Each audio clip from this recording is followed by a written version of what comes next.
How are we doing with sound in the back row? We good? Can you hear me okay? Okay. We were having some sound issues at the last work session, so my voice is typically never a problem, but I'm just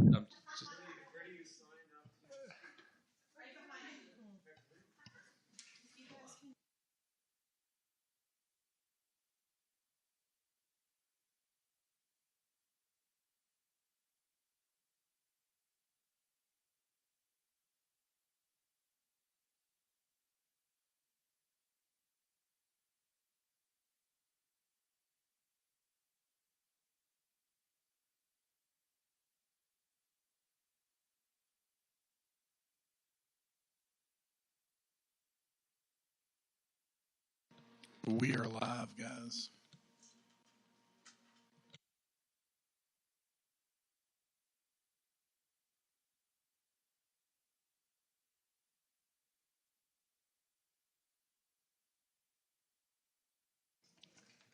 Sean, we good on your end? All right.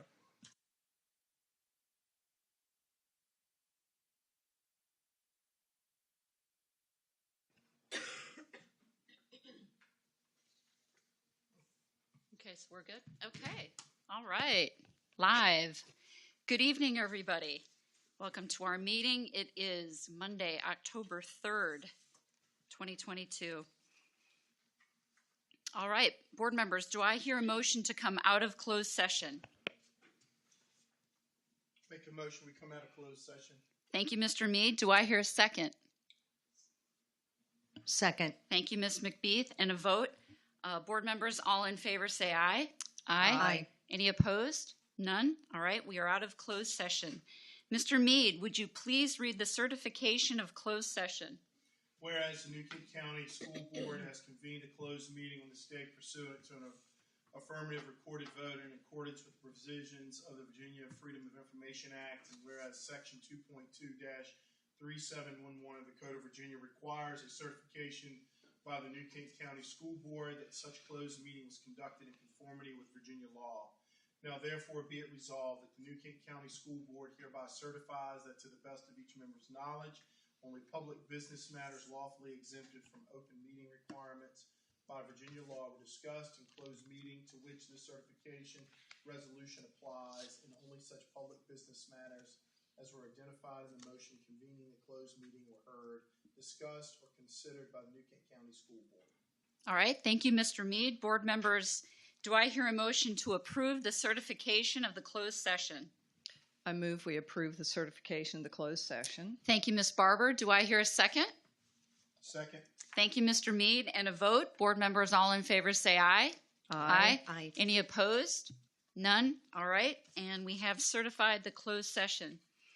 All right, good evening, everybody, again. I would like to thank everyone for coming to tonight's meeting. Just a note for everybody, Ms. Daskill will not be joining us this evening due to a death in her family, so we send along our condolences. She and our family are in our thoughts at this time. All right, moving on, we will now move towards the Pledge of Allegiance.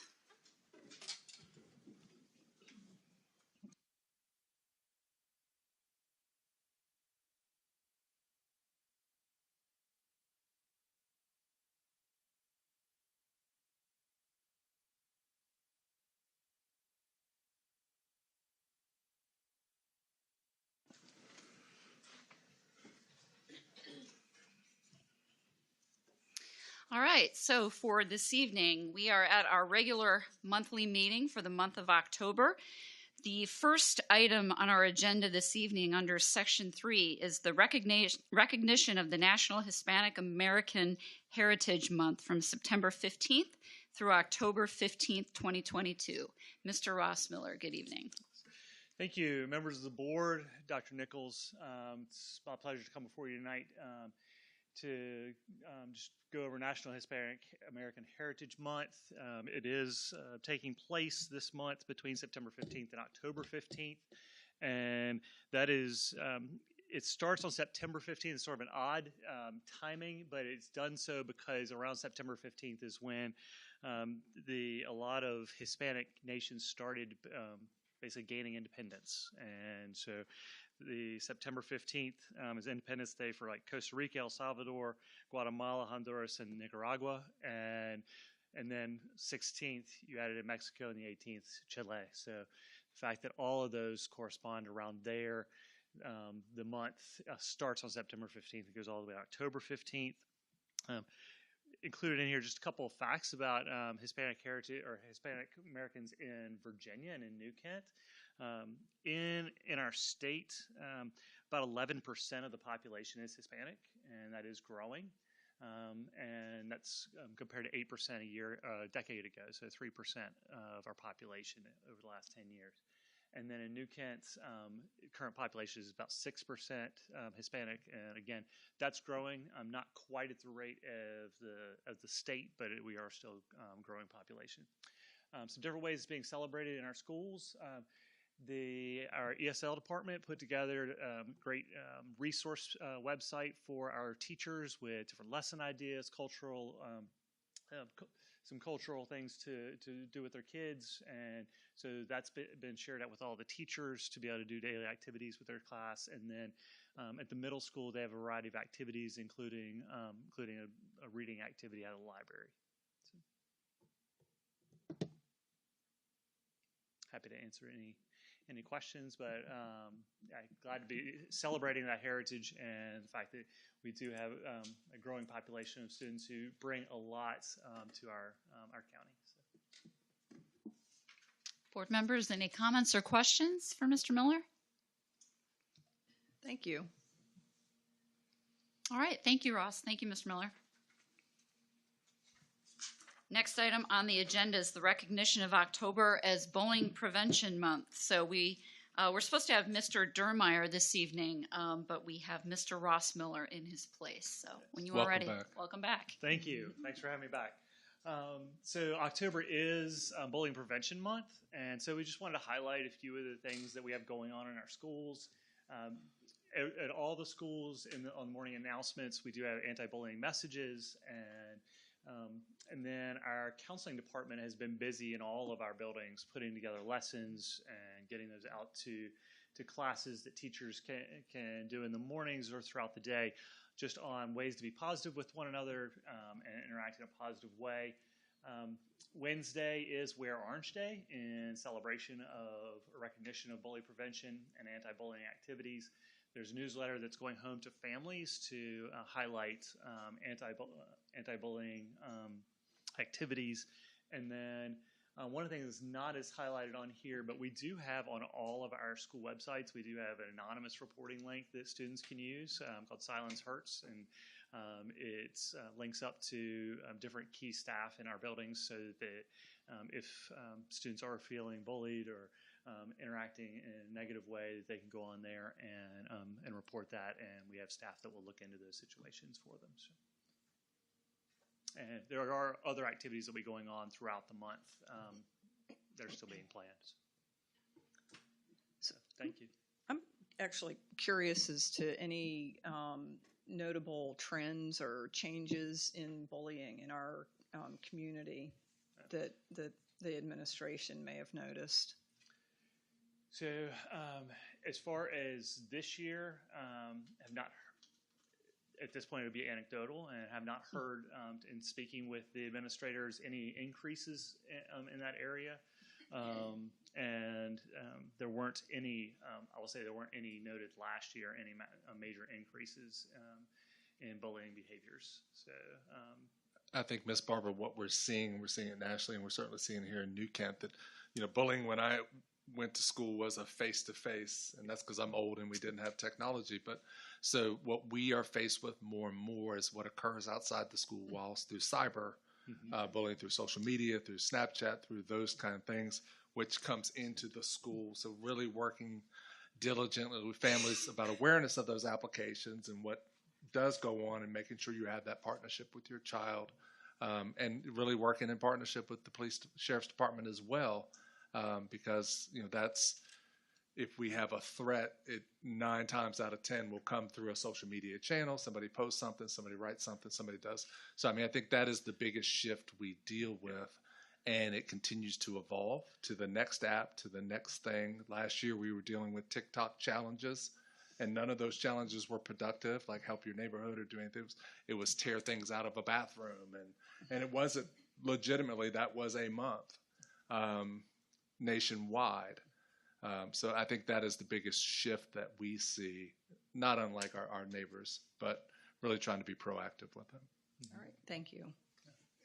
One of my questions is, and I think I know this is going to sound loaded, but I think the real challenge that I have seen over the last few years is how are we defining what bullying is, right? Because it seems like that it's on the continuum of, like Dr. Nichols said, is that what bullying to you could be completely different than to bullying this. And then how do we define this in a way that you actually say, is this bullying?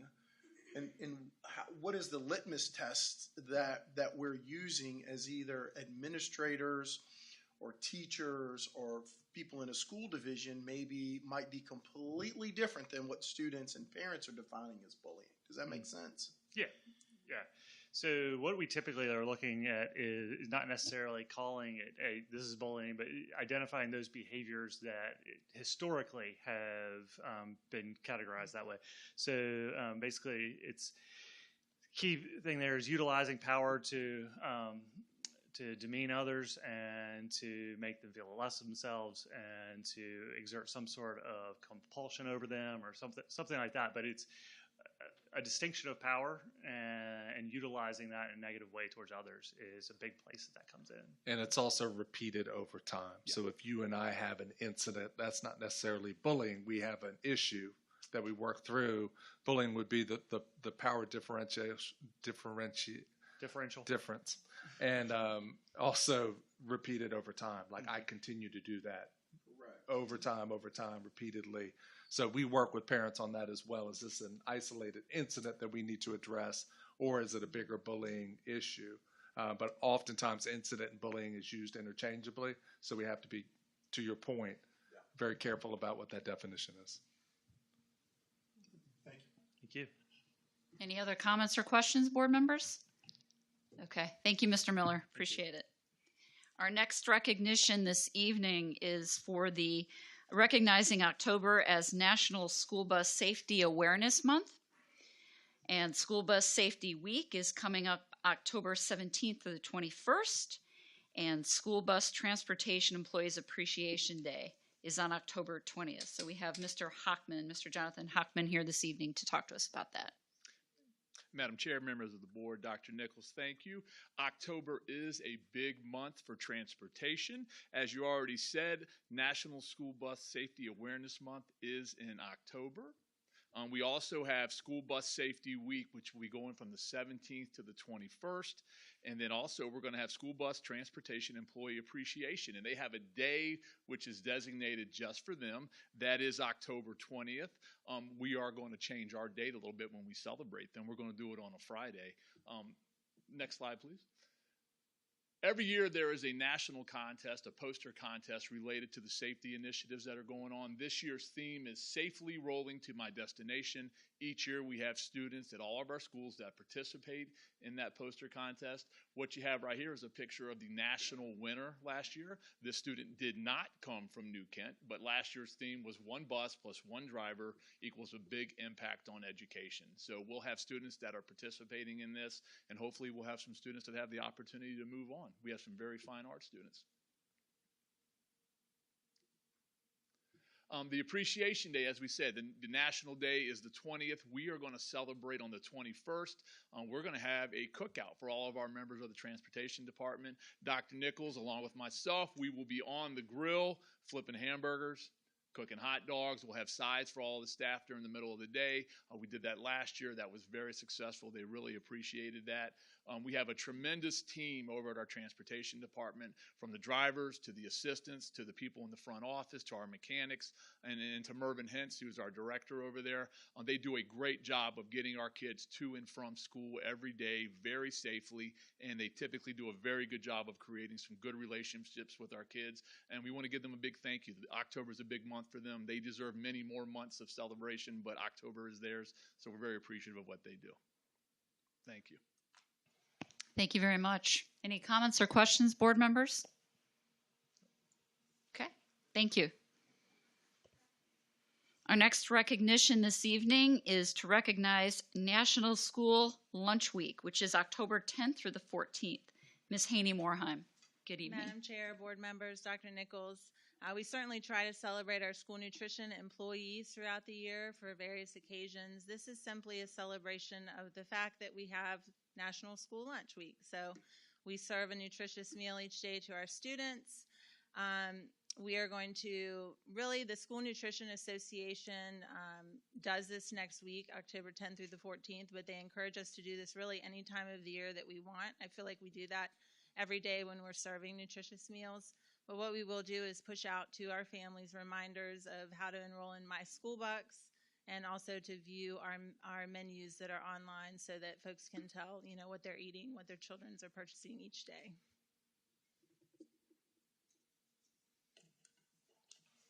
Okay, thank you. Board members, any comments or questions for Ms. Morheim? Thank you. Appreciate it. Our next item this evening is the VSBA 2022 Media Honor Roll recognition. Dr. Nichols. Thank you, Ms. Winford. Our honoree is not here tonight. I believe he is on vacation, but we still want to recognize Andre Jones. If you remember back a couple meetings ago, we nominated him through the VSBA in recognition of his support for our schools and our community. So tonight we wanted to thank Mr. Jones personally for his commitment to students and our division. As you know, New Kent Charles City Chronicle covers all sides of New Kent County Public Schools, which we really appreciate, unlike some other places that only come when the news is bad. We appreciate that he publishes stories that we send to him and looks for other opportunities to highlight schools and hold us accountable throughout the budget process, throughout capital, and so forth. So a commendation certificate is been generated for Mr. Jones in his support of public schools, and on behalf of the VSBA, we thank him for building better opportunities. He's actually even taken an intern each of the past summers, one of our kids, to write for the New Kent Charles City Chronicle. So a great partner in the work that we do, and we just wanted to thank Mr. Jones and the New Kent Charles City Chronicle tonight. So we will make sure Mr. Jones gets that certificate. Thank you. Appreciate it. Our next item is the recognition of the Administrators Award for Educational Theater Association that went to Dr. Brian Nichols recently. Miss Allison Anderson. Thank you. Good evening, Madam Chairman and Board, and Dr. Nichols. Much to his chagrin, I'm sure, I wanted to make sure that he was celebrated, as we do all of our employees. I'm very thankful and honored to be here to discuss his award from the National Theater Association, Educational Theater Association. Having been a member of this organization for my entire career as a former theater teacher, I can tell you that it's very esteemed and that their recognitions do not go out lightly. So in spring, we were made aware that Dr. Nichols won the Virginia Administrator of the Year Award, which was highly exciting, and we kind of privately celebrated that at the school board office. But then to learn that he also received the National Award for Administrator of the Year from the Educational Theater Association. So I just wanted to boast about him and brag on him and just say that it's a wonderful thing. The two things that the association really pointed out, and that the teacher that nominated him, I think that's very important. He was nominated by a teacher who has received the help that they need from him.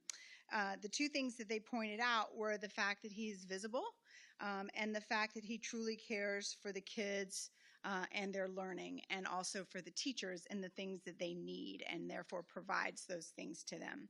So Dr. Nichols, congratulations. We're very proud of you. I'm proud of you. And they did give him this awesome plaque, which we will be forcing him, I'm sure, to hang in his office. And just, we're really, really proud of that work. Thank you.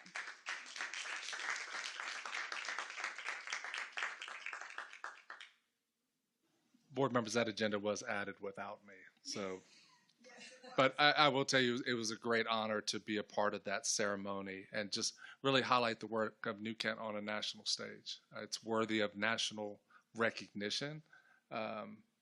But if you get awards for showing up and genuinely caring, then, I'm your guy, because that's kind of the foundation of who I am and what I'm about. I do care about this community. I do care about our schools, our teachers, our students, and everything in between. So they only gave out 3 of those awards across the country, and just honored that one of them comes back here to us. So thank you, Ms. Anderson, for putting me on the spot, and we'll talk about that later. So.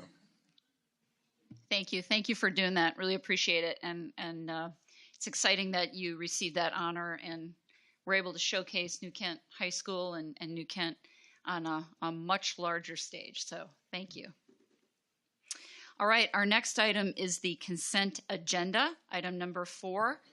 Board members, by now you've had the opportunity to review the items listed on the consent agenda, including minutes from previous meetings, bills and payroll, and the superintendent's recommendations regarding personnel matters.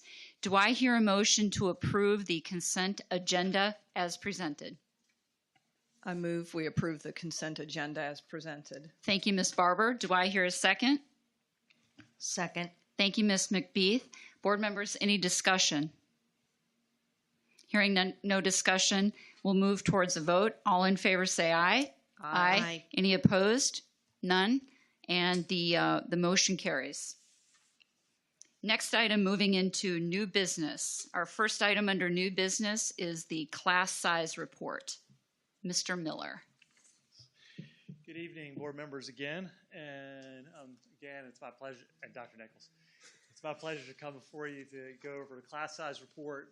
Every October we go over this so you get an idea of, with enrollment changes, how our class sizes continue to look. So just going to go over a summary from each school. And the first 3 are going to be our elementary schools. You'll notice that with the addition of a third, our class sizes were always good. Now they're even better. So this first school is George Watkins, and if you see, our average class size is in the 18 to 21 range, which we are very happy with. Those are well within the ranges that we currently shoot for as far as having our classes at. So and if you go down to the next one, Mr. Terry, so New Kent Elementary School, you'll notice their class sizes are pretty similar. We do have a couple hot spots there that we're keeping an eye on is second grade and fourth grade. Again, still well within the numbers that we look for. But those being a little bit elevated from the others, we do want to keep an eye on them.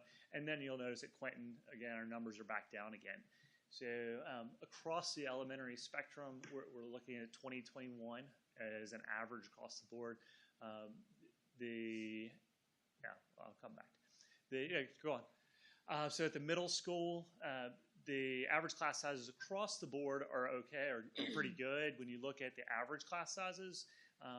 So in our core classes, math, English, science, social studies, in that 2021 range, they elevate a little bit when you get into electives. PE, you expect that to be higher. World languages we're going to see is elevated at both the middle and even more at the high. And so that is definitely an area I'll talk about when we get to the high school a little bit. But then our arts and CTE classes, again, up in the still at low 20s, so we're still happy there. You'll notice a distinction between largest class as well as smallest class. So a lot of our either advanced or accelerated classes are a little bit larger because of just the way the numbers work out. So if you have, so like in math, I believe that 28 is an accelerated group where we had 56 at a grade level. It's hard to break that down any further without throwing our other class sizes up. And so, so instead of going to 3 classes at less than 20 of that and throwing the other classes way up, we keep that at a higher 20 level. So that's typically the case on those, which allows us to keep our other classes at a lower number. So we jump to high school. So here at the high school, our class sizes are up a bit higher, especially in the math and the world languages. We are still, I do believe we still have an opening within our world language department that would help that number to bring it back down. Learning a language in a large class is difficult, and so we are still striving to bring somebody into that role. And then the math class at 27, we'd like that a little bit lower, but it's still well within, definitely within standards of quality range. But so still acceptable on all of these. Our largest class sizes there are creeping up a little bit higher than we would like to see them. But overall, the class sizes as an average are well within the ranges we typically look for. I'll just do a little shout out here to our HR department, who did an amazing job this summer on helping to fill all the slots, and they continue to do so, bringing in great applicants. We've been very excited with all our new teachers who have come in and filled those slots. So that's definitely been a benefit and kept those class sizes down by being able to be fully staffed for the most part, minus that language, which was a hard ask this year. So if you jump down to the last slide, just wanted to give an update. A couple of the numbers, if you noticed last month on the enrollment update, that middle column was a little off. It looked like we actually went down in enrollment this past year. And we went back and verified with the state, and this is the correct numbers on that. And so we have grown each year, 230 last year, and then another 170 this year. So just wanted to make sure that correction was gotten in there. So. And that's about a 5% increase.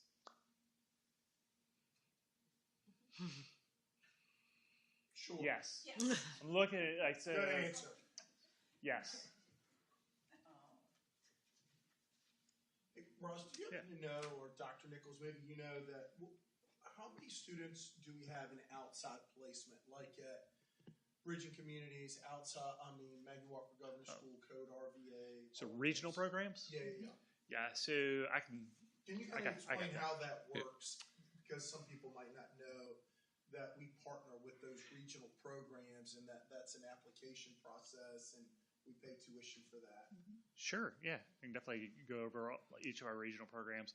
So at the high school level, we have a number of regional programs that we participate in, and the several that you could apply for each year. So starting in 8th grade, students have access to apply to both Maggie Walker and Code RVA. And so at Maggie Walker, we accept 3 new slots per year. And Code RVA, we are at 3 now as well. And so the application process, they're slightly different depending on the program. At Maggie Walker, it's a highly competitive program. There's a number of assessments students do. We look at past history as well as their current performance in classes. And then it's basically there's a numeric score that's given to each student. At the highest top 3 are who are selected. Code RVA, it is a much different process. Everybody is welcome to apply to any of these, but to Code RVA, it's quite different. We don't manage any of it. They apply through an outside portal. There's an algorithm that's used that builds a freshman class there that is representative of the region 1, which is the region around Richmond that all Code RVA pulls from. And so our students are fairly random because we have a handful of students who apply per year, and so they're picked basically on how they fit into that model to fit the Region 1 overall student population. Then in 9th grade year, students can apply to Chesapeake Bay Governor School, and Chesapeake Bay Governor School is a regional program the other direction. Maggie Walker's in Richmond, Code RVA's in Richmond, Chesapeake Bay. Our students go to the Glens campus of RCC. And it's a 3-year half-day program, whereas the other 2 are full-day 4-year program. So it's half-day starting your sophomore year, and all sort of built around math and science with a Chesapeake Bay focus. And students, there's competitive, similar to Maggie Walker. They take a the NWA MAP assessment. We look at their grades. They do essays. We have teacher recommendations that we look at. And for that program, we have 4 slots per year. So if you do the math, we end up with 12 slots at Maggie Walker, 12 at Code RVA, and 12 at Chesapeake Bay right now. Then during their sophomore year, students can apply to attend Bridging Communities. It's a 2-year program, and each of the programs that they're applying to is sort of a 2-year sequence that they would be applying to. I believe we do have 1 or 2 programs that's a 1-year sequence. Pharmacy Tech is a 1-year sequence. Yeah. Yep. So, but they would apply. So sophomore year. Remind me, pharmacy tech, can they apply to junior year as well? Yes, yeah, pharmacy tech you can apply either as a junior or a senior, and we're kind of building additional programs there that give you flexibility. If you're not in your junior year, you can go in your senior year, but predominantly 2-year programs. Yeah, and so those are all regional programs. Good, thank you. I think it's just, and I think the other thing that the public should know too is that all of us on a board serve on one of those boards. Yep. As a representation of New Kent County, so we are quite aware of what's going on in those individual schools as well. And I didn't give you your slot count at Bridging Communities. We have 72 students per year, is how many we sent. And we look at those annually in the budget process. So Code RVA just became 3 a year a couple of years ago, and every year we look at the candidate pool and how many apply and how many get in and how many could have gotten in if we had more spots. But we pay a tuition for them to go. So you'll see that come back through the budget process, and we often talk about regional schools as they increase compensation for staff. Sometimes the tuition goes up as well. So you'll definitely see it again for the public throughout the budget process. With regard to paying tuition for them, they're counted in our ADM. Is that correct? So we get state funding for them here. That is correct. Yes. And we, as a county, we are very well off as far as the number of options we have for students. Very few of our counterparts have as many different regional programs that they have access to, and some of that's geographical because of where we sit. And so Chesapeake Bay goes one direction, and Maggie Walker the other, and Code RVA the other. So, but because we're central to all of that, we can take part in all those different those opportunities, as well as because of the support in the budget. So, Mr. Miller, if you wouldn't mind, if we could go back to the presentation, back to the class size numbers, because this is really important, because this is what I hear from my community when I talk to parents and other constituents. They want to know about class size. Mm-hmm. And so I think it's really important to look at these numbers because they're really good. If you just look at George Watkins, for example, the average class size there for the kindergartners is 19. I think when my son started, it was 26, which I think any elementary teacher, a kindergarten teacher, can just imagine what it's like to have 26 kindergartners in a room.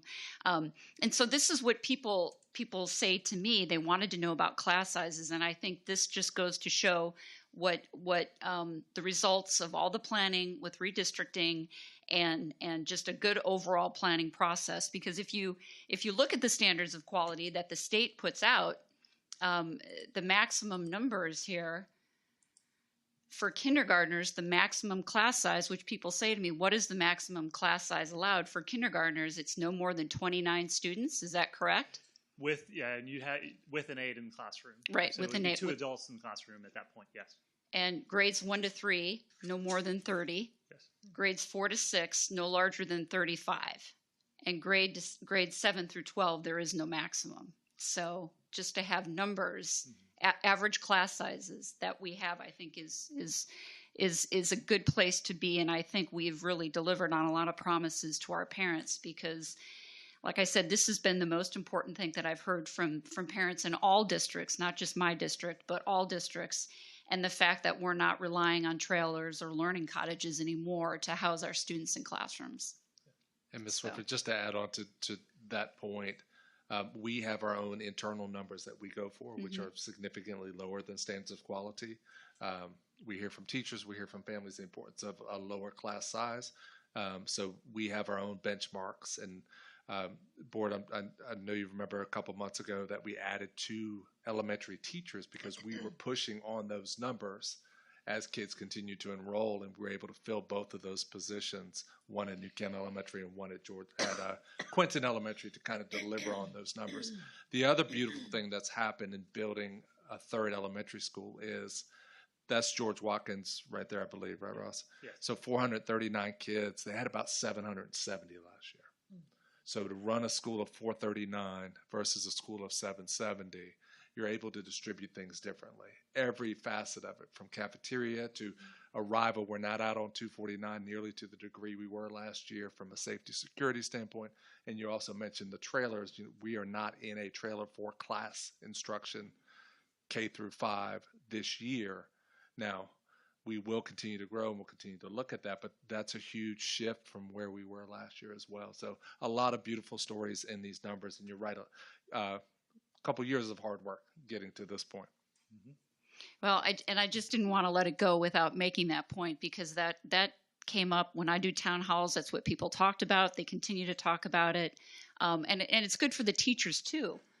It's definitely a recruiting tool that we have because of the class sizes that we carry. So definitely thank you. Board members, any other comments or questions? Thank you. Thank you, Mr. Miller. Our next item under new business is the 2022-2023 Advisory Committee memberships. Dr. Nichols. Yes, thank you, Ms. Winford. Board members, you have in front of you a series of advisories. We pride ourselves on involvement and even expanding involvement. So what you have is a list of current participants for the 22-23 school year. Please know that it is a flexible and fluid list. I had a request from a parent who reached out to me over the weekend and said, she was actually looking at board docs and said, I see parent advisory, can I be a part of it? Absolutely. So it is flexible. This does come before you as action, as we're required to, but just know that the membership continues to be flexible and fluid. So if somebody is not on this list, they have every opportunity to be on the list. I run 3 advisories now myself. That is the teacher staff advisory, parent advisory, and the newly formed community advisory. The first series of those meetings is on October 18th, right? Yes.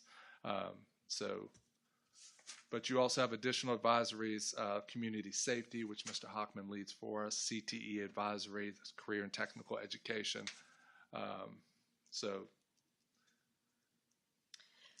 Do we have a student advisory committee? So the student advisory is something that I am working on. I have a very strong relationship with our students. It's just coordinating how to do it when you have one high school versus when you're in a larger school division, you typically take a couple kids from each high school for student advisory. So that is on my list of things to have moving forward, because student voice is most critical. Those are the kids that we serve, and it really is a piece that is missing in these advisories specifically. So, Dr. Nichols, I noticed that on the community advisory, we only have one name on there. yes, ma'am. And I know you're looking for other participants. I know some folks from my district have expressed interest and would encourage you to certainly speak to Dr. Nichols if you have interest in that area. Absolutely. So community advisory, we'll be kicking that off. That's a brand new initiative, and that came from comments at school board meetings. So if any constituent if you're a parent, I want you on parent advisory. If you're a staff member, come on staff advisory. If you don't fit in one of those categories, but you still have a passion and an interest, definitely want to have that voice too.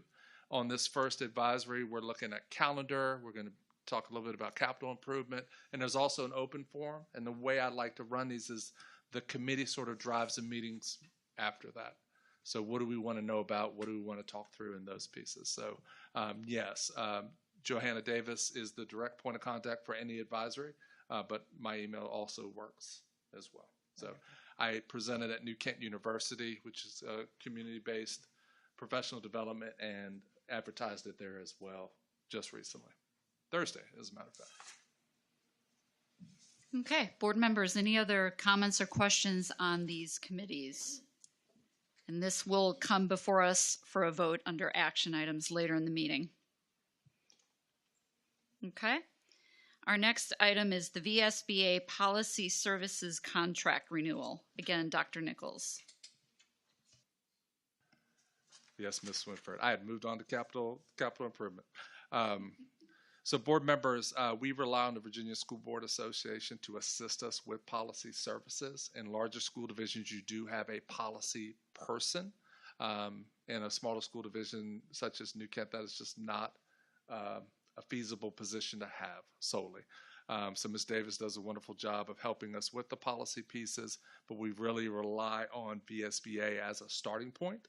Our policies don't always match the Virginia School Board Association. We do tailor them, but often it gives us the legal reference and the shift in state code as it goes through. So you have before you the policy services agreement with VSBA. It is an annual contract that we have with them, and it does come before you for a vote. So it provides us sample policies, it provides us legal updates related to policies, and it also provides us their policy expert when we do have questions with policies.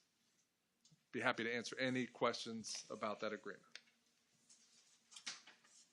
Okay, board members, any questions or comments on the VSBA policy renewal? Policy services contract renewal.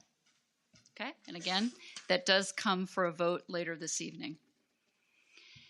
The next and last item is the fiscal year 2024 CIP review. Mr. Jonathan Hockman.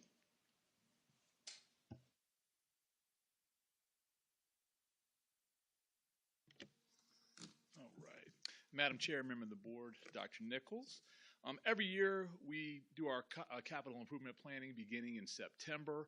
Typically we'll make our request to the county sometime in mid-October, and then from there the county will work in November and December and make a decision about what we've provided to them.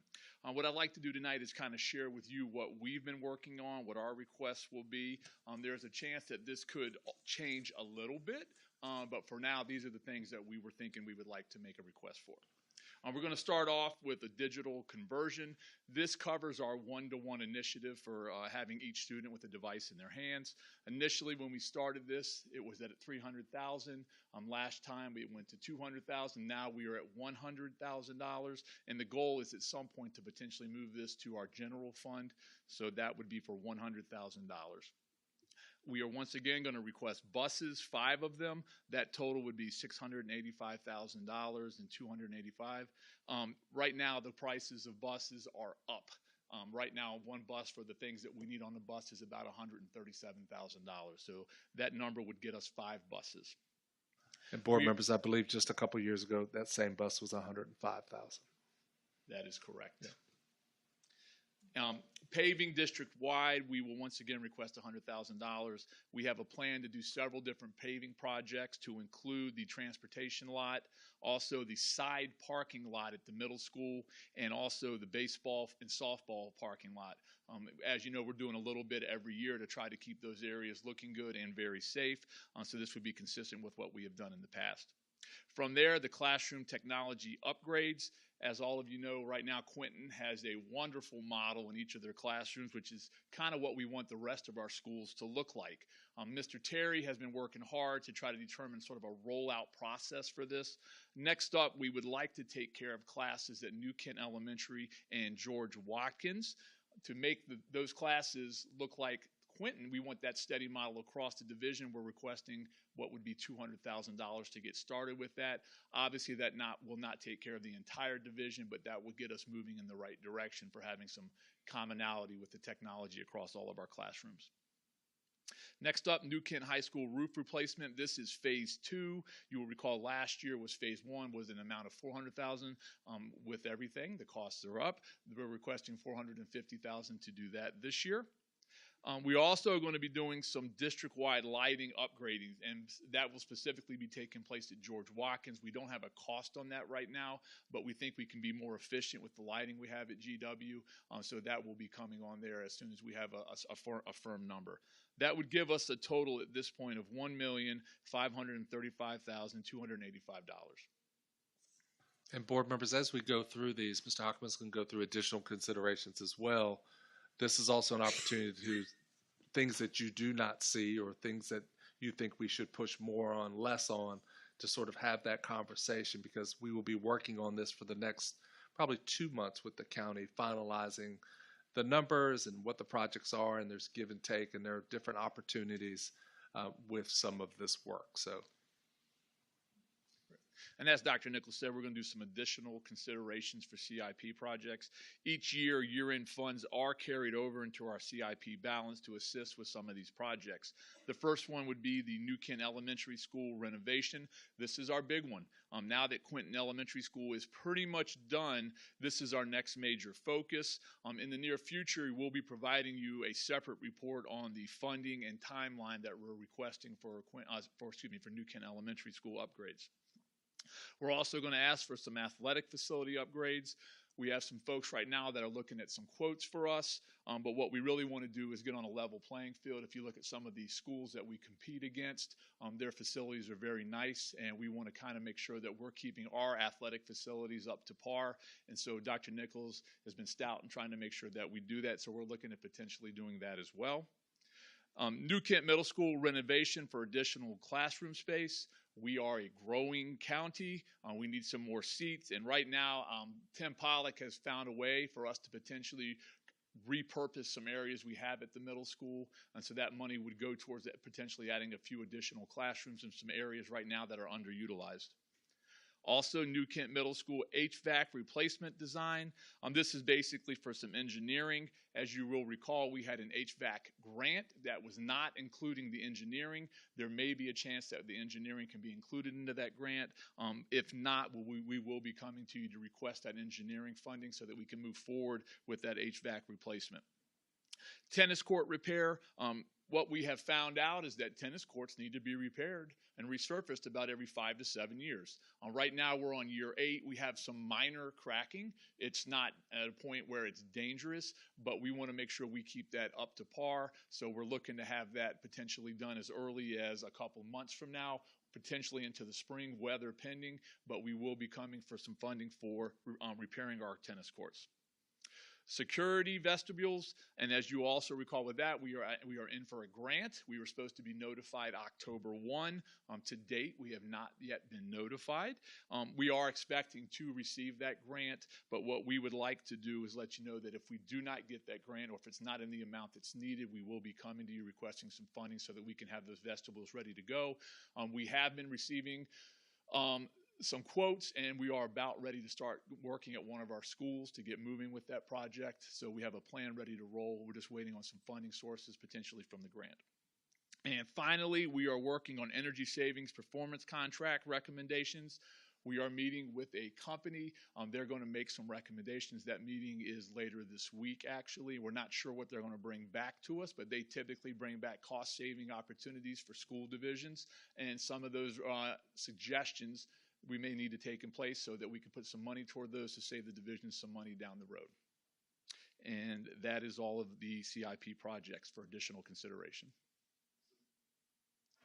Board members, depending funding, we may be able to shift some of these projects up or other projects down and prioritize in between. So this is by no means a final list. It does mirror the work that we've been doing, and also add some additional replacement projects in there too. But would love your thoughts, questions, ideas at this time as well. I have a few questions. I believe sometimes with the energy, with the performance contracts, they do roof replacements as well. Have you looked at that? Is there an opportunity there? They did a walkthrough of our facility, a portion of our facilities with Tim Pollack. They are coming back with their recommendations. I'm not quite certain what they're going to do. They actually offer a lot of services that I was unaware of when we got into this. So their recommendations will come back, and we'll look at where they fit with our plan. So that's a potential intersection with the capital improvement plan. So if we can get greater insulation, reduction of energy use, tie it into that. It'd be nice. The timing for that sets up really well. Yep. The lighting piece is also almost certainly incorporated into that energy savings with the switch over to LED. So really just wanted outside eyes to look at our performance and provide recommendations that would begin to fuel our capital. Yeah, those are usually good if they can work out. Tennis court repairs, is that something that we'll eventually have in our regular maintenance schedule? I think that's the plan. It sort of jumped up on us. We were unaware of a timeline, I guess. Those are brand new. I looked it up. I think the board approved it in 2015. So we're about at the end of that 5 to 7 cycle. And I think moving forward, we're probably going to look at about that 5 to 6 year cycle because we do have some cracking. It'd be nice to have those fixed before they start to crack. We don't want to impact people playing tennis out there. And really, Ms. Barber, that's been a great deal of our work in the past 2-3 years is looking at some of these replacement cycles and making sure that we have a plan in place. Mr. Terry and his team, so the 200,000 I believe you see in there, that was part of a presentation that he brought last year talking about what is the standard for a classroom and then how do we build that. So some of this will start as capital and will begin to make way forward or start as a year end and then be a part of the planning process. Okay. Yes. Athletic facilities, what are some of the big ticket items on that category? I think right now we're looking at a couple of different things. We'd like to upgrade our playing surfaces. And what that looks like will depend on the quote, whether we're just recapping fields and resodding or potentially turf and doing some things like that. Dr. Nichols has expressed interest in improving the facilities for restrooms and beverages and food. So those are some options out there as well. Looking at the other part of our campus where baseball and softball is, I think there's some upgrades that are potentially available there, but just kind of getting an idea of what that number looks like to bring to you. Okay, good. There are also some safety and flow patterns that can be approved at both of those facilities. So just always looking at, we've had some tremendous crowds already this year. So just looking at how people flow in and out. So the bleachers, for example, on the home side, there's one entry point and there's one exit point that doesn't really lead you anywhere either. So looking at all of those in a design and making sure that it is efficient and safe. So that's another piece. Right now in the Bay Rivers District, New Kent and Smithfield are only 2 teams that are not on turf. And that doesn't mean we have to move there, but when we look at the cost of paint, which we do for every field hockey game, every middle school football game, every JV, has doubled, not to mention the labor and the time. And that's just one of many factors that we're looking at in those pieces.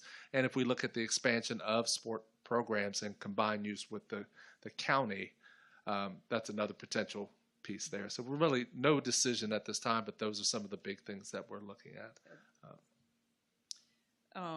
Classroom technology, this is probably a bigger topic for another day, but just curious, we're shifting from the Promethean boards to projectors and screens. Yes, ma'am. So that is the model that we've set up at Quinton. The projector whiteboard has become antiquated in its use from an educational technology standpoint. And then from a maintenance standpoint, many of them have the projector connected to the board. When one goes, it's pretty much useless.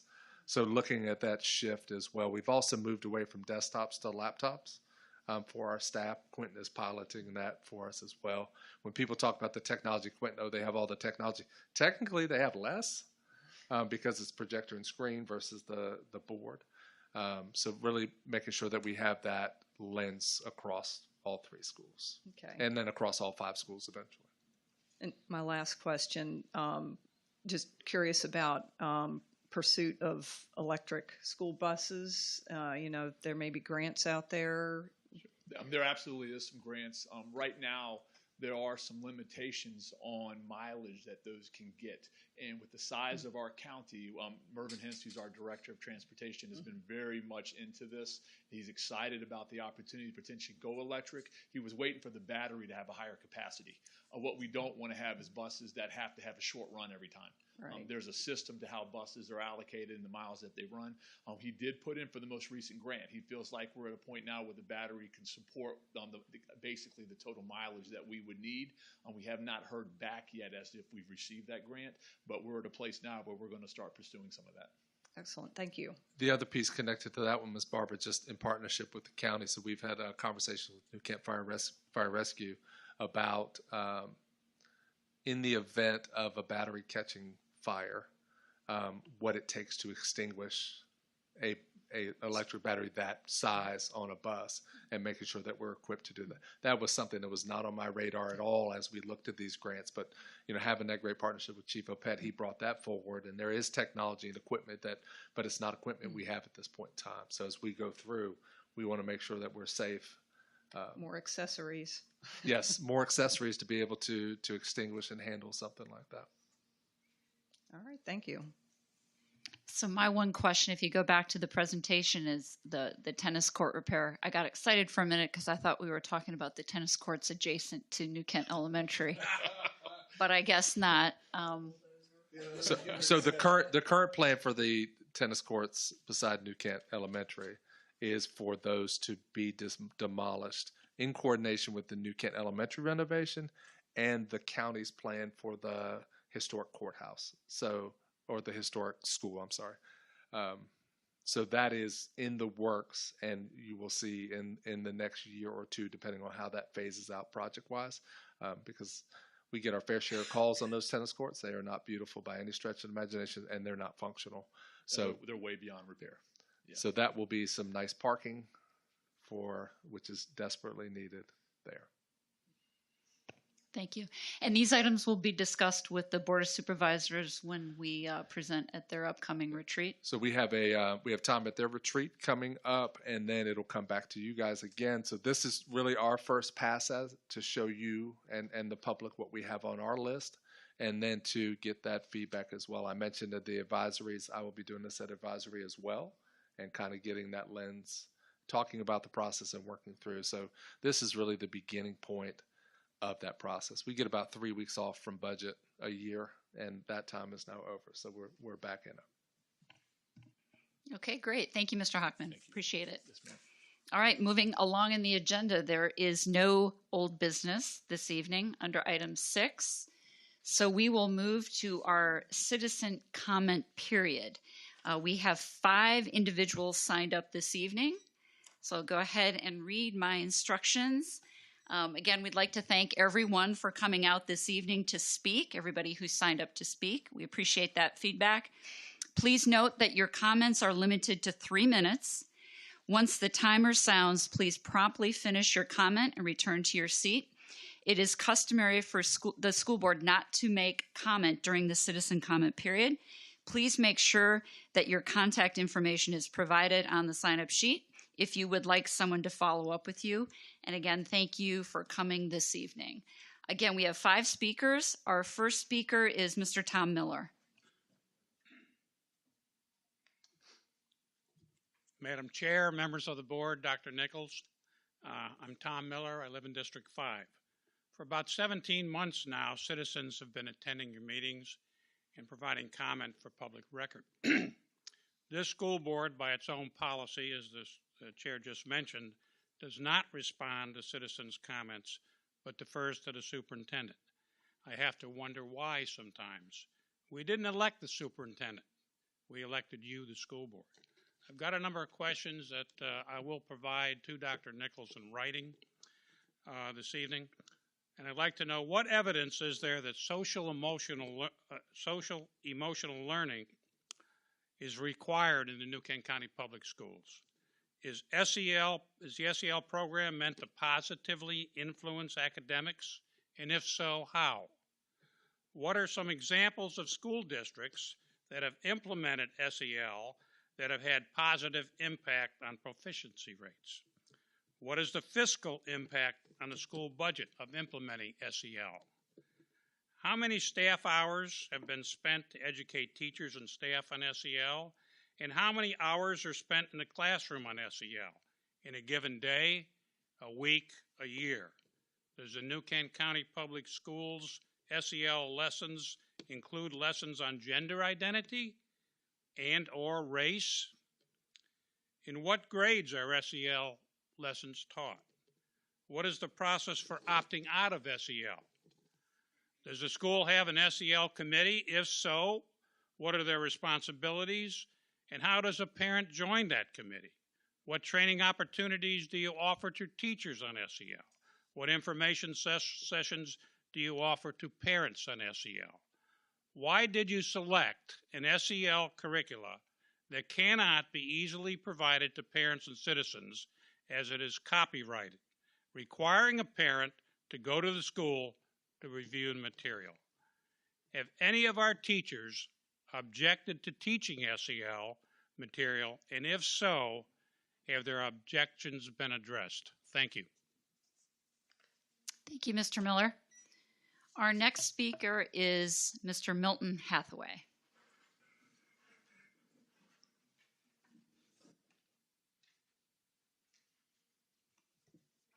Madam Chairman, members of the school board, Dr. Nichols, I announced in the spring that I would retire effective July 1st. I actually did that.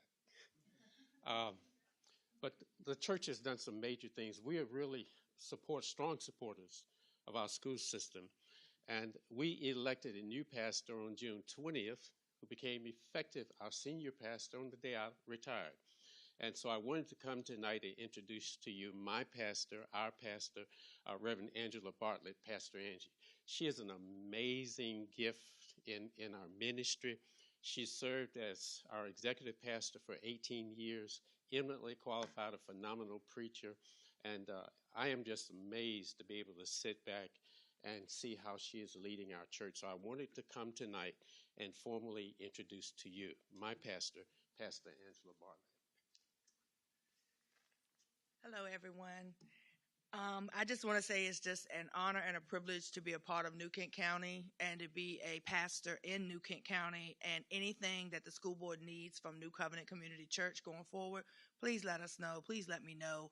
We want to be here for the community and especially for the school, because I have a great passion for our school system all around. I'm actually a perm sub in Henrico County Public Schools, so I'm very familiar with the school system. So if you ever need anything as well, please let me know.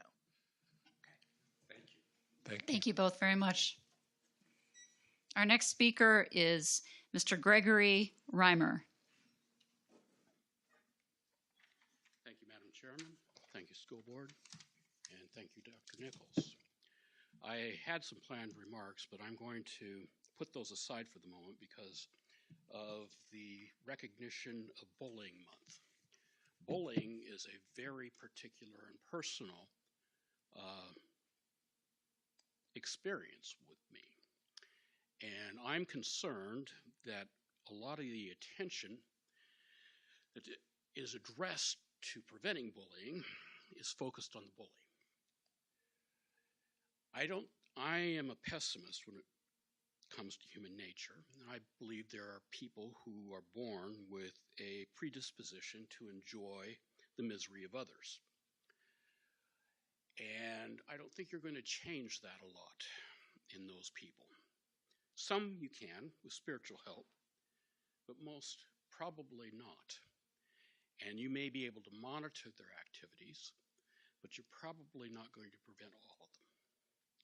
I would suggest that the real effort should be made to provide victims with tools themselves, because these victims are often recognizable as a group. Take myself, for instance. I was 4'10", 90 pounds entering high school. I was socially immature, and I didn't have many friends. I was a very easy target. I was very lucky because I had some adult mentors who helped me, and I attained a skill set that helped me immensely. Now, I think this is particularly important with young men, to be able to defend themselves. I entered the wrestling program and became quite adept at it, and pretty soon I was able to, if not beat a bully, at least make it more difficult for him and more painful for him. In addition, like I said, I had some mentors who helped me with my social skills, my awkwardness, my tendency towards inappropriate comment at times. And I also was blessed with being able to make some new friends eventually that were very important to me and provided me support when I came under those kinds of derisive and mocking attacks. These things are what you are going to find that will make the bullying situation better. Because these are the things that deprive the bully of his greatest joy, misery, and others. Thank you. Thank you very much. Thank you. Our next speaker is Mr. Peter Lundry.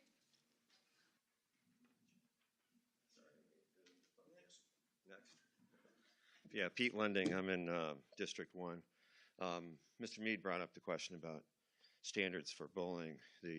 I think you're familiar with this website. It's put out by the Department of Health and Human Services. It's a federal government website. It's entitled StopBullying.gov, and it talks about prevention at school, activities to teach students about bullying, evidence-based programs and curricula. It sets the standards, staff training on bullying and prevention. You're familiar with it. I just thought I'd bring it up because maybe you weren't familiar with it. It's actually a very good program, and it's, as I said, it's put out by the federal government. Sometimes they put out good stuff. So again, it's stopbullying.gov. Just thought I'd bring that up. And one other thing is, before you guys go electric on the school buses, got to factor in the cost of the new batteries and how frequently they have to be changed out, which is very, very expensive.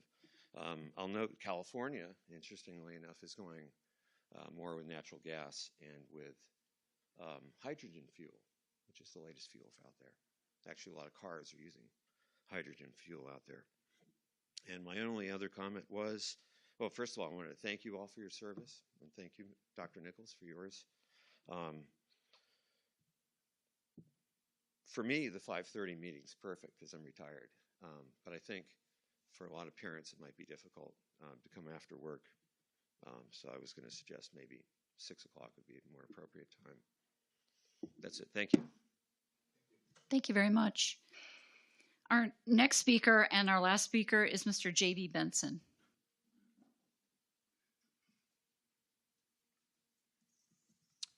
J.B. Benson, District 5. Madam Chair, members of the board, Dr. Nichols, and hardworking staff. First, let me commend my school board rep, Molly McBeath, and my supervisor, John Lockwood, joined by Dr. Nichols at a town hall a couple of weeks ago, something like that. Very successful session. I highly recommend it to all of the members of the board. Okay, to the matter at hand, civics. It's certainly no question that in America we're graduating students who do not fully understand our government, the economic system we operate in, nor do they appreciate the importance of our Constitution.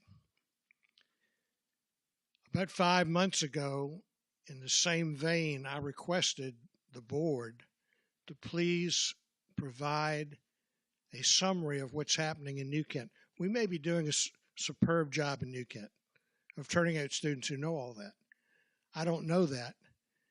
5 months later, no response of any kind in the way of a presentation on civics and how it's handled in New Kent. Very disappointed.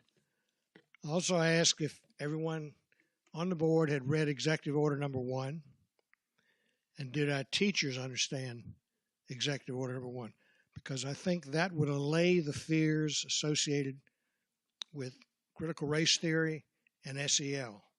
I think that erases that problem, but only if everyone understands it. I also asked if you'd read Jillian Balow's commitment to Virginians on education. I still have no answer on that as well. By the way, Thursday night in this room, Dr. Nichols has graciously accepted the Republican Party's invitation to come and talk about education at our meeting. The public is invited. I hope some of the school board members will agree to attend. We're very, very appreciative of Dr. Nichols for accepting our invitation. Thank you. Thank you, Mr. Benson. That completes the public comment section for tonight's meeting. Next on the agenda, we'll move to action items. The first action item this evening, we have two, is to consider the approval of the 2022-2023 advisory committees. Board members, do I hear a motion to approve the 2022-2023 advisory committees as presented? I move we approve the 2022-23 advisory committees as presented. All right, thank you, Ms. Barber. Do I hear a second? Second. Thank you, Ms. McBeath. Board members, any discussion on this action item? All right, hearing none, we'll move towards a vote. All in favor say aye. Aye. All opposed? None. All right, the motion carries. The next action item is to consider the renewal of the VSBA Policy Services Contract. Board members, do I hear a motion to approve the renewal of the VSBA Policy Services Contract as presented? I'd like to make a motion to renew the VSBA's policy service contract as presented. All right, thank you, Ms. McBeath. Board members, do I hear a second? Second. Thank you, Mr. Mead. Any discussion on this action item? Hearing none, we'll move towards a vote. All in favor say aye. Aye. Any opposed? Hearing none, the motion carries. That completes our action items. Final item tonight is comments. We have school board member and superintendent comments. Dr. Nichols, would you like to go first for superintendent comments? Absolutely. Thank you, Ms. Swinford. We are now into the month of October, which means we have finished the first and often the most difficult month of school in order to get operations up and running. And we've done that with adding a new school. And it has been a fantastic start. We're not fighting some of the battles that we fought the previous 3 school years. So teachers are excited, staff is excited, kids there's a renewed excitement. I wish we'd had some different outcomes at some of our football games recently, but the crowd has been amazing. So it's just nice to kind of feel that spirit and energy come back in. I've also been incredibly impressed with a renewed sense of partnership. So in working with Chickahominy Health District, they're doing a lot of survey work, and what they're getting back from families and community members is you have strong faith-based community and you have strong schools. And we're seeing a really nice, very appropriate intersection of support, which you're also seeing here tonight, but we're seeing that repeatedly throughout the first couple months of school. And I will tell you, our new staff, whether they live in New Kent or they're coming from somewhere else, have just been amazed by community. And it's the same thing I'm amazed by as a superintendent. So just incredibly thankful for that continued partnership, whether it's county partnership, schools, community, and so forth. This is a big month for me. I don't know if there's not a big month for me, but this is a month where we kick off our advisories, as I've mentioned. So we have those coming up on October 18th. We have our first community town hall, which is a new feature for us. That is October 27th, and we'll be hosting it at Quinton Elementary. So this week we'll begin our social media push. And if you're not following us on Facebook, Twitter, Instagram, and LinkedIn, it's all coming through there as well. But really want to invite community, families out to Quinton Elementary that evening. One, to tour the facility. So when we talk about a renovation at New Kent Elementary, you have sort of a framework. And also get some really important information from the staff that we have here in New Kent and be able to ask questions as well. So really excited about that on the 27th. I went out of order with my dates. I was trying to go in order. Homecoming is back in a big way this year, and that is October 14th. So we will have a bigger parade, a bigger everything as we come back. Last year we did have those things, but it was still under a little bit of a cloud, and we're just ready to come back in a very big way. So October is a big month for us, and we're really excited about the work that we get to do. I do want to mention that the 10th is an at-home learning day, so we will not be in session on the 10th officially. I'm sure parents already have that one taken care of, but just wanted to have that reminder. And Board, I just want to thank you for your continued support of the work that we get to do, because we've made some big things happen the past 3 years, and I think we're going to make even bigger things happen in the 3 years to come. So thank you, Ms. Swinford. Thank you, Dr. Nichols. Ms. McBeath. Thank you, Ms. Swinford.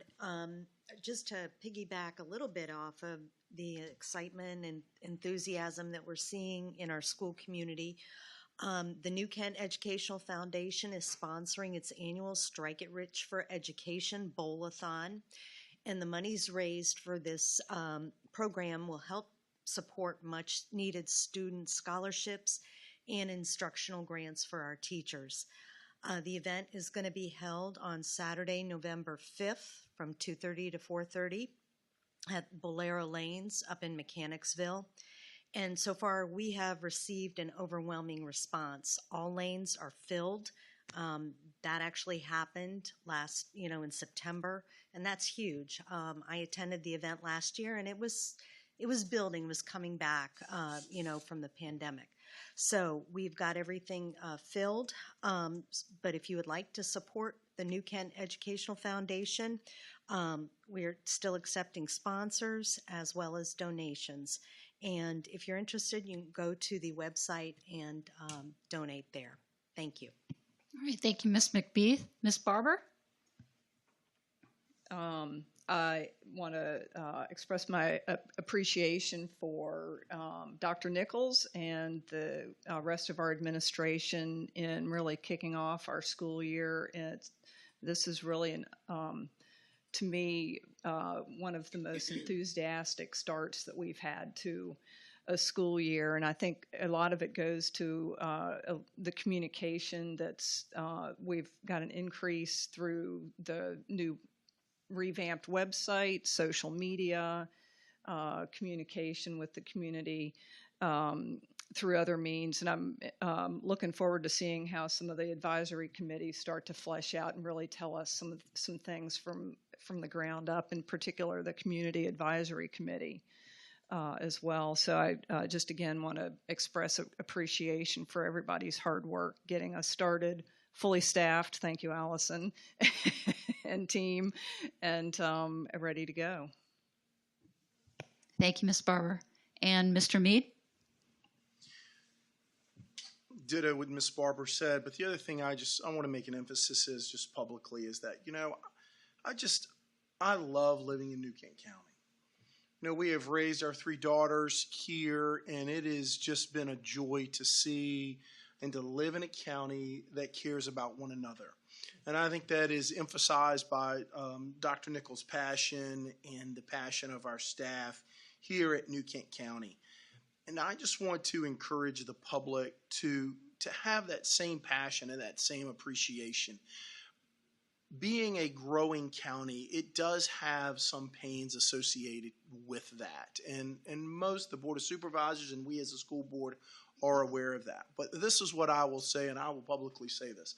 I will put this Board of Supervisors and this school board against any school board and any Board of Supervisors in the Central Virginia of getting something done for their county, especially during a time of the pandemic when chaos was the norm in most counties and school divisions. And I feel like that we have done an incredible job of bringing a partnership with the Board of Supervisors, the school board together, its staff, with the Sheriff's Department and the Fire Department to get stuff done. That just doesn't happen in communities like this. And so it really does make me proud to serve with a board, a school board, an administration, and a Board of Supervisors that is committed to the process of doing something for their community and moving it forward and not standing still. So thank you. And I do want to say to Dr. Hathaway, I know that it's a bittersweet for you to retire. It's not like that you don't have plenty of things to do, but I personally want to thank you as a pastor myself for your service to the community and all that you have done for the community since you've been here. I think you didn't you start the community basically? I think you were here. You were close to Plymouth Rock. We can't quite find the rock yet, but it was good. And Angie, Godspeed on this new journey in your faith endeavor of taking over New Covenant. But it is a joy to serve with you, Dr. Hathaway, and looking forward to serving with you, Angie, in the future as well. So thank you so much. Thank you, Mr. Mead. And yes, Dr. Hathaway, it's always a pleasure to have you in our audience. And Pastor Angie, welcome. Congratulations on your new position. And, you're an integral part of our community, and we certainly appreciate your support. So thank you. Again, you all stole my thunder, so I don't think there's anything that hasn't been mentioned yet, but I just wanted to take a second to again acknowledge Dr. Nichols. We're fortunate to have his leadership. We're very proud of the award that he just received at a national level. I mean, this is a superintendent that can go from a pep rally to a softball game to a baseball game to a theater production with no issue. I mean, so he blends in everywhere. Our students, know him and they respect him. And I think that's such a strong leadership quality, and we really appreciate that. We do. And that's, we don't take it for granted. We talked about the upcoming town hall. It is a community town hall at Quinton Elementary School. There will be tours. There will be information sessions. So we've got some time to pull all that together, but that's going to be Thursday, October 27th. So please mark that on your calendars. And then just finally, one other shout out. I think our high school boys golf team won their Region 3A championship last week, if I'm not mistaken. So that was a huge honor for them. I want to give them a shout out. They're always the first sport to start, one of the first ones to start, and one of the first ones to finish. And so they've qualified for the state tournament coming up next week, October 11th. So we wish them all the best. And as well as all of our other student athletes and those competing this fall. It's been a great season, and go out and support your teams, please. All right, so that is our comment this evening. Our next meeting will be our town hall, so we will not have a work session in October. So we'll have that town hall on Thursday, October 27th at Quinton Elementary School at 5:30. And with that ends our meeting at 6:51 p.m. Thank you, everybody.